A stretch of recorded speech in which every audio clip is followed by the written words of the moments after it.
Welcome back বন্ধুরা, আবার কিছু আপডেটের সাথে। আর আজকে এমন কিছু কথা বলবো বা এমন কিছু আপডেট আসছে যেটা শুনলে তুমি শকড হয়ে যাবে।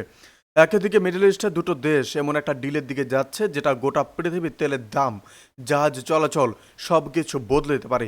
আর অন্যদিকে তোমার বাড়ির রান্নাঘরে যে গ্যাসের রান্না হচ্ছে সেটা নিয়ে সরকার এমন একটা নিয়ম করেছে যেটা না জানলে যে কোনো দিন তোমার কানেকশন কেটে যেতে পারে বিনা নোটিশে। তাহলে চলুন এক এক করে সব বলি। তো দেখুন, প্রথমে যেটা আমেরিকা আর ইরানের নাম শুনলেই মনে হয় এরা চিরকাল শত্রু। 1979 সালের পর থেকে দুটো দেশের মধ্যে কোনো সরাসরি কূটনৈতিক সম্পর্ক নেই, কিন্তু এখন যা হচ্ছে সেটা অবিশ্বাস্য। আমেরিকার বড় বড় মিডিয়া হাউসগুলো যারা এমনি এমনি কিছু বলে না, তারা বলছে যে মাত্র এক পাতার একটা সমঝোতায় দুই দেশ সই করতে পারে। এক পাতা মানে কিন্তু ছোট করে বলছি না, রাজনীতিতে এক পাতার একটা ডকুমেন্টে অনেক সময় হাজার পাতার চুক্তির চেয়েও বেশি গুরুত্বপূর্ণ, কারণ এটা মূল নীতির সমঝোতা। তো এই সমঝোতায় কি কি আছে সেটা মোটামুটি তিনটে বড় শর্ত আপনাদেরকে জানিয়ে রাখি। প্রথম শর্ত হচ্ছে যুদ্ধ থামানো। এখন মিডল ইস্টে যা চলছে সেটা সরাসরি বলতে গেলে একটা নোংরা যুদ্ধ। আমেরিকা ইরানের ঘাড়ে অনেকটা দোষ চাপিয়ে অনেক কিছু করছে, ইরানও ছেড়ে দেয়নি। এখন প্রথম শর্ত হচ্ছে এই যুদ্ধ থামাও, বাকি সব শর্ত পরে, আগে অস্ত্রটা বন্ধ করো। দ্বিতীয় শর্ত হয়েছে ইরানের পরমাণু প্রোগ্রাম। বন্ধুরা, এই হলো আসল জায়গা। আমেরিকা সবচেয়ে বড় ভয় হলো ইরানের হাতে পরমাণু বোমা। ইরান বলে আমরা শান্তিপূর্ণ কাজে ইউরেনিয়াম সমৃদ্ধ করছি, কিন্তু পশ্চিমা দেশগুলো বিশ্বাস করে না। এই সমঝোতায় শর্ত রাখা হয়েছে যে ইরানকে পুরো 12 বছর মানে প্রায় এক যুগ ইউরেনিয়াম সমৃদ্ধকরণ বন্ধ রাখতে হবে। এখন এটাই সবচেয়ে বড় প্রশ্ন, ইরান কি এই শর্তে রাজি হবে? কারণ পরমাণু প্রোগ্রাম ইরানের কাছে শুধু একটা রাজনৈতিক ইস্যু না, এটা তাদের জাতীয় গর্বের ব্যাপার। দশকের পর দশক ধরে তারা এটা তৈরি করেছে। বন্ধুরা, তৃতীয় শর্ত নিষেধাজ্ঞা তোলা আর টাকা ফেরত দেওয়া। বিনিময়ে আমেরিকা বলছে যে ইরানের ওপর যত নিষেধাজ্ঞা আছে সব তুলে নেব, আর যে কোটি কোটি ডলার বিভিন্ন দেশের ব্যাংকে ইরানের জমা আছে কিন্তু আমেরিকার চাপে ফ্রিজ হয়ে আছে, সে টাকাও ইরানকে ফেরত দেওয়া হবে। এটা শুনতে ভালো লাগে, কিন্তু এই টাকাটা আসলে কত? দেখুন, বিশেষজ্ঞরা বলছেন কয়েকশো কোটি ডলারের ওপরে। ইরানের অর্থনীতির জন্য এটা অনেক বড় ব্যাপার। চতুর্থ শর্ত হলো হরমুজ প্রণালী খোলা। স্ট্রেট অফ হরমুজ, এই নামটা তোমাকে মাথায় রাখতে হবে। পৃথিবীর প্রায় 20% তেল এই একটা সরু জলপথ দিয়ে যায়। এটা বন্ধ হলে পৃথিবীর তেলের বাজারে আগুন লাগবে, ভারতের পেট্রোলের দাম বাড়বে, রান্নার গ্যাসের দাম বাড়বে, সব কিছুর দাম বাড়বে বলা যায় বন্ধুরা। তো এই মুহূর্তে এই দুই পক্ষই এই জায়গায় নাকেবন্দি করে রেখেছে, যেমন আমেরিকা ইরান দুটো পক্ষই কিন্তু এই জায়গায় নাকেবন্দি করে রেখেছে। ডিল হলে দুপক্ষকেই সেটা সরাতে হবে। বন্ধুরা, আসি ট্রাম্পের কথায়। দেখুন, আমার যেটা মনে হচ্ছে ট্রাম্প সাহেব এই ব্যাপারে নিজেই একটা পোস্ট করেছেন এবং সেই ব্যাপারে কি বলেছেন সেটা বলবো, সঙ্গে আমার বিশ্লেষণটা আপনাদেরকে জানাবো। কিন্তু তার আগে তার পোস্টটা খুব ইন্টারেস্টিং, কারণ একই পোস্টে তিনি দুটো একদম উল্টো কথা বললেন। একদিকে বললেন ইরান রাজি হলে যুদ্ধ শেষ, হরমুজ খুলবে, সবাই খুশি। আর ঠিক পরেই বললেন রাজি না হলে এই বোমা মারার ক্যাম্পেইন এখন পর্যন্ত যা হয়েছে তার চেয়ে অনেক বড় আকারে হবে। এটাকে রাজনীতির ভাষায় বলে ক্যারট অ্যান্ড স্ট্রিক্ট। একদিকে গাজর, অন্যদিকে লাঠি। ট্রাম্প দুটোই একসাথে দেখাচ্ছেন, কিন্তু আসল প্রশ্নটা হলো ট্রাম্পের কাছে কি এই মুহূর্তে সত্যি এত বড় হামলা করার ক্ষমতা আছে?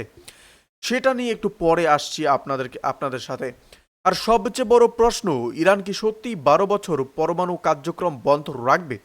এটা না হলে পুরো ডিলই কিন্তু মাঠে মারা যাবে। ইরানের সর্বোচ্চ নেতারা এখনও কোনো সরাসরি জবাব দেয়নি, অপেক্ষা করতে হবে সেজন্য। বন্ধুরা, আসি সবচেয়ে অদ্ভুত ঘটনায়। সংযুক্ত আরব আমিরশাহী মানে ইউএই দুদিন ধরে বলছে যে তাদের ওপর মিসাইল আর ড্রোন হামলা হয়েছে, তাদের এয়ার ডিফেন্সের সিস্টেম সেগুলো ধ্বংস করেছে, কিন্তু বিস্ফোরণের শব্দ শোনা গেছে, মানুষ ভয় পেয়েছে। ইউএই সরাসরি বলছে এটা ইরানের কাজ। দেখুন বন্ধুরা, আর ইরান কি বলছে? ইরান বলছে আমরা জানি না এটা কে করেছে, আমরা করিনি।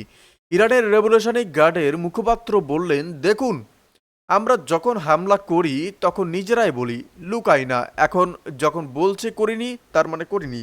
আপনারা বন্ধুরা বলুন, এটা ইরানের সঠিক চাল না ভিতরে কিছু আরও প্ল্যান আছে? আপনাদের কি মনে হয়? দেখুন, এটা শুনে ইউই আরও তারপর রেগে গেল। তারা বলল এই মিসাইলগুলো ইরানেরই তৈরি, আমাদের ফুজেরা বন্দরে ইরানের ড্রোন হামলা হয়েছে, ইরান মিথ্যে বলছে। এখন এই ব্লেম গেম থেকে আমাদের কি বোঝা উচিত? আমাদের মনে হয় বা আমার মনে হয় দুটো সম্ভাবনা আছে। এক হলো হয়তো সত্যিই ইরান করেছে কিন্তু স্বীকার করছে না, কারণ এই মুহূর্তে ডিলের আলোচনা চলছে, স্বীকার করলে ডিলটা ভেস্তে যাবে। দুই, হয়তো ইরান সমর্থিত কোনো অন্য গোষ্ঠী এই হামলাটা করেছে, যেটার ওপর ইরানের সরাসরি নিয়ন্ত্রণ নেই। মিডল ইস্টে এরকম অনেক গোষ্ঠী আছে। তো যাই হোক, এই ঘটনাটা তো প্রমাণ করেছে যে মিডল ইস্টে এখনও কতটা অস্থির। একদিকে ডিলের কথা হচ্ছে, অন্যদিকে মিসাইল উঠছে। এই পরিস্থিতিতে কোনো চুক্তি টেকে কিনা সেটাই এখন দেখার। দেখুন, এখন আমি তোমাকে সবচেয়ে চমৎকার এবং মজার আপডেটটা আপনাদের সাথে শেয়ার করব। ওয়াশিংটন পোস্ট, এটা আমেরিকারও একটা বড় সংবাদপত্র, স্যাটেলাইটের ছবি দেখিয়ে বলছে যে এই যুদ্ধে মিডল ইস্টের বিভিন্ন দেশে মোট 228টা আমেরিকান সামরিক স্ট্রাকচার বা সরঞ্জাম হয় পুরোপুরি ধ্বংস হয়ে গেছে, নয়তো এতটাই ক্ষতিগ্রস্ত হয়েছে যে ব্যবহারের অযোগ্য। একটু ভাবো, পৃথিবীর সবচেয়ে শক্তিশালী সেনাবাহিনী 228টা ঠিকানা ধ্বংস। আমেরিকার করদাতারা এই সামরিক ঘাঁটিগুলোর পেছনে বিলিয়ন বিলিয়ন ডলার ঢেলেছে। আর এই পরিমাণ ক্ষতি মানে আমেরিকার এই মুহূর্তে মিডল ইস্টে সামরিক সক্ষমতা অনেকটাই কমে গেছে। এগুলো আবার আগের অবস্থায় আনতে বছরের পর বছর লাগবে। এবার বোঝো ট্রাম্পের হুমকিটা কতটা বাস্তব। যে ঘাঁটিগুলো ঠিকঠাক ছিল তখনও ইরানকে দমানো যায়নি, এখন এত ক্ষতির পরে কিভাবে আরও বড় হামলা হবে? তাই অনেকেই বলছেন যে ট্রাম্পের এই হুমকিটা আসলে রাজনৈতিক চাপে তৈরির কৌশল, বাস্তবতা থেকে একটু দূরে। কিন্তু যুদ্ধ মানে অনেক কিছু হিসেবে করা যায় না, তাই সতর্ক থাকাটাই বুদ্ধিমানের কাজ। দেখুন, এতক্ষণ তো আপনাদেরকে গ্লোবাল অনেকগুলো আপডেট আপনাদের সাথে শেয়ার করলাম। আসি আমাদের রোজকার জীবনের কথায়। তোমার বাড়িতে কিভাবে রান্না হয়? সিলিন্ডার নাকি পাইপ গ্যাস আছে? দেখুন, ভারতে এখন দুটো সিস্টেম চলছে, একটা পুরনো এলপিজি সিলিন্ডার আর একটা নতুন পিএনজি মানে পাইপড ন্যাচারাল গ্যাস। অনেক শহরে এখন সরকার পাইপলাইন বিছিয়ে সরাসরি বাড়িতে গ্যাস পৌঁছে দিচ্ছে, কোনো সিলিন্ডার লাগছে না, কোনো বুকিং করতে হচ্ছে না, পাইপ থেকে সরাসরি চুলায় গ্যাস। এখন সমস্যাটা কোথাও হচ্ছে, অনেক মানুষ বিশেষত যারা প্রথম দিকে পিএনজি পেয়েছে তারা চালাকি করে দুটোই রেখে দিয়েছে, মানে বাড়িতে পিএনজি কানেকশনও আছে আর আগের এলপিজি সিলিন্ডারও আছে। কেউ কেউ ভাবছে থাক, কোনোটা না চললে অন্যটা কাজে লাগবে, কিন্তু সরকার এখন এটা মানছে না।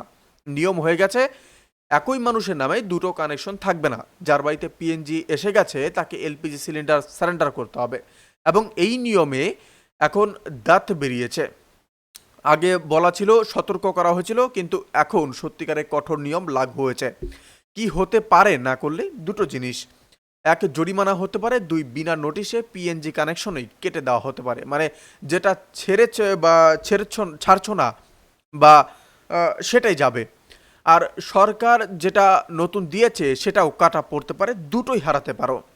তাই যদি তোমার বা তোমার বাড়ির পরিবারের বাড়িতে এই সমস্যা থাকে, আজকেই কথা বলে নাও।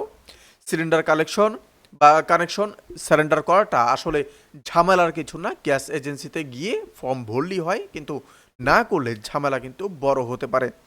বন্ধুরা, আসি একটা মজার আপডেটে। দেখুন, মজার কারণ এটা প্রমাণ করে যে জনতা শক্তি আসলে কাজ করে যদি ঠিকমতো ব্যবহার করা যায়। উত্তরপ্রদেশের সরকার পুরনো পোস্টপেড বিদ্যুৎ মিটার তুলে স্মার্ট মিটার বসিয়ে দিয়েছিল। তো পরিকল্পনাটা খারাপ ছিল না, স্মার্ট মিটার মানে ডিজিটাল ট্র্যাকিং, কম জালিয়াতি, বেশি স্বচ্ছতা। তো কিন্তু এই একটা বড় পার্থক্য রাখা হয়েছিল পোস্টপেড আর স্মার্ট মিটারের মধ্যে। পোস্টপেডের মিটারে কি হতো, মাসের পর মাস বা মাসের শেষে বিল আসতো, তারপর মাসের শেষে বা পরের মাসে টাকা দিলেই হতো। তো স্মার্ট মিটারে কি হচ্ছিল, এটা ছিল প্রিপেডের মতো, ঠিক তোমার মোবাইল রিচার্জের মতো। যতক্ষণ টাকা আছে ততক্ষণ বিদ্যুৎ, টাকা শেষ তখনই লাইট কাটা। এখন ভাবো একটু, গ্রামের একজন কৃষক পরিবার মাসের শেষে টানাটানি থাকেই, তো হঠাৎ রাত 12টায় ব্যালেন্সে শেষ, লাইট গেল, বাচ্চা পড়তে পারছে না, রোগী আছে বাড়িতে, ফ্রিজে খাবার নষ্ট হচ্ছে। এই নিয়ে পুরো ইউপি জুড়ে ভয়ঙ্কর বিক্ষোভ হলো, মানুষ রাস্তায় নামলো, প্রতিবাদ থামছিল না। তো সরকার একটু দেখলো, একটু ভাবলো এবং তারপর করলো যেটা কম সরকার করে, ইউটার্ন নিল। উত্তরপ্রদেশের এনার্জি মিনিস্টার ঘোষণা করলেন যে স্মার্ট মিটার এখন থেকে পোস্টপেডের মতোই কাজ করবে, মানে 1 তারিখ থেকে 30 তারিখ পর্যন্ত যা বিল হবে সেটা পরের মাসের 10 তারিখের মধ্যে দিলেই হবে। আগে থেকে রিচার্জ করতে হবে না, পয়সা শেষ হলে লাইটে কাটবে না। এটা সাধারণ মানুষের জয়, কিন্তু এখানে একটা শিক্ষাও আছে। বলতে পারেন সাধারণ মানুষের জয় সঙ্গে আমাদের জয়ও। তবে শিক্ষাটা হলো, যে নীতি বড় বড় অফিসে তৈরি হয় সেটা সবসময় মাটির মানুষের কথা মাথায় রেখে তৈরি হয় না। মানুষকে নিজেরই মানুষের নিজেরই বলতে হয়, এটা কাজ করছে না। আর বলতে থাকলে, চাপ দিতে থাকলে অনেক সময় সরকারও পিছিয়ে যায়। বন্ধুরা, এই হলো আজকের কিছু আপডেট। আপনাদের অবশ্যই আপডেটগুলি কিরকম লেগেছে আমাদেরকে কমেন্ট করে জানাতে বলবেন না। ভালো থাকবেন, সুস্থ থাকবেন, ধন্যবাদ। দেখা হচ্ছে নতুন কোনো ভিডিওতে। এবং যারা আমাকে অনেক দিন ধরে ফলো করে আসো তাদের আন্তরিকভাবে অনেক অনেক ধন্যবাদ। ভিডিওগুলি শেষ পর্যন্ত দেখার জন্য, আমাকে এত সাপোর্ট করার জন্য ধন্যবাদ। আমি আবারও আপনাদের সাথে এভাবেই আপনাদের ফুলফিল করতে থাকবো। ডেইলি আপডেট আপনাদেরকে যেটা প্রতিশ্রুতি রয়েছে সেটা আমি পূরণ করতে থাকবো। ধন্যবাদ শেষ পর্যন্ত দেখার জন্য।